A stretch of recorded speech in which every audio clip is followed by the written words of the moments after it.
माघार घेतली, त्याच्यानंतर नाराजी नाट्य पाहायला मिळाले आहे ना. म्हणजे ज्या पद्धतीनं माघारी झालेले आहे त्यामध्ये अनेक गैर पद्धतीचा वापर झालेला आहे. ही वस्तुस्थिती आहे की जे लोकशाहीला अभिप्रेत नाही. अशा अनेक गोष्टी दहशतीपासून सर्व काही हे झालेलं आहे. साहेब, पण नाशिकमध्ये म्हणजे चर्चा झाली नव्हती ठाकरे शिवसेनेसोबत काँग्रेसची किंवा इतरांची? एकत्र बसूनच त्यांनी उमेदवाराचे ठरवलं होतं. नाशिकच्या बाबतीत आता नेमकं काय घडलं हे मी सांगू शकत हे परस्परच्या माघारी घेतल्या, त्यामुळे महाविकास आघाडीत नाराजी नाट्य असं बोललं जात आहे. नाही. असं नाही, अनेक गोष्टीचा वापर झालेला आहे. काही ठिकाणी असं आहे की मताची बेरीज जर जमत नाही तर कशासाठी असं म्हणणारे सुद्धा आहेत आमच्यामध्ये.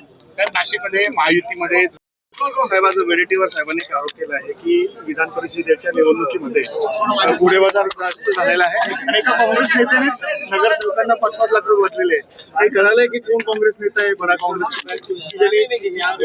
काँग्रेसच्या नगरसेवकांना भाजपाचे 5-5 लाख रुपये दिलेले आहे? इथं काय मला माहित नाही, काय बोललेलंही मला माहिती नाही. एक मात्र मी पाहतो या नगर आता विधान परिषदेच्या निवडणुका सुरू आहेत, त्यामध्ये कुठेतरी दहशतीचा सुद्धा वापर हा झालेला आहे.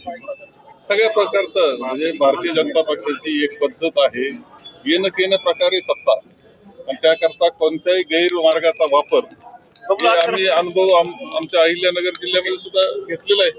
म्हणजे ते राज्यात सुद्धा हेच चाललेलं आहे. जे बंगालमध्ये चाललंय ते आता इथे महाराष्ट्रात सुरू झालेलं आहे. दहशत आहे, कोणत्याही गैरमार्गाचा वापर आहे आणि त्याच्यातून सत्ता मिळवण्याचा प्रयत्न चाललेला आहे. साहेब, नाशिक विधान परिषद काल गिरीश महाजन म्हणतात की माफी मागतो, यंदा नाशिककरांना त्रास हे होणार. कुंभमेळा म्हणजे मी सुद्धा येतोय, मला नाशिक रोड पासून इथपर्यंत येण्यामध्ये 1 तासापेक्षा जास्त टाइम गेलेला आहे. मला अत्यंत कधीही इतकी वाईट अवस्था नाशिक शहराची मी पाहिलेली नव्हती. इतकी वाईट अवस्था आहे.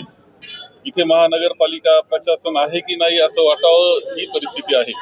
जनतेचे प्रचंड हाल चाललेले आहेत. यांचे खोदकाम करत असताना त्या नियोजन कोणतंच नाही अशी अवस्था आहे का बाबा ह्या भागात खोदकाम करायचंय तर कशा पद्धतीनं नियोजन केलं पाहिजे याच नाही. कुंभमेळा हा कसा त्रासदायक झाला सगळ्या नाशिककरांना आणि सगळ्यांना जे येत आहेत पाहुणे बाहेरचे त्यांना सुद्धा. ही वस्तू आपण पाहतात, आपण पत्रकार आहात, वस्तुस्थिती तुम्ही मांडली पाहिजे की जे मुख्यमंत्र्यांच्या कानावर गेलं पाहिजे. काय चाललंय इथं यांनी आढावा घेतला पाहिजे, दुरुस्त केलं पाहिजे. ती त्यांची जबाबदारी आहे नागरिकांच्या समस्या दूर करण्याची, अडचणी दूर करण्याची. नाहीये काय कारण? ठीक आहे, हे महाविकास आघाडीचं स्ट्रॅटेजीमध्ये एकत्र बसले असतील, ठरवलं असेल. माझं ते तुमचे निवडणूक चालू आहे एवढं लक्षात घ्या. नाही, पण काय झालं म्हणजे ठाकरे शिवसेनेकडे जागा होती, काही अडचण आली असेल त्यांना, एकत्रपती ठरवलं होतं, काही अडचणी आल्या काही ठिकाणी, परंतु इथे निवडणूक सुरू आहे त्यामुळे ती निवडणूक होणार आहे एवढं लक्षात ठेवा. आणि उदय सामंत, गिरीश महाजन येऊन देखील उमेदवारांनी माघारी घेतली नाही अपक्षाची. आता त्यांच्यात कोणाचा कोणाला पाठिंबा हा अभ्यासाचा विषय तुमचा. सगळा गोंधळ करता त्यांच्यामध्येच भांडणं आहेत हे चित्र स्पष्ट होत आहे.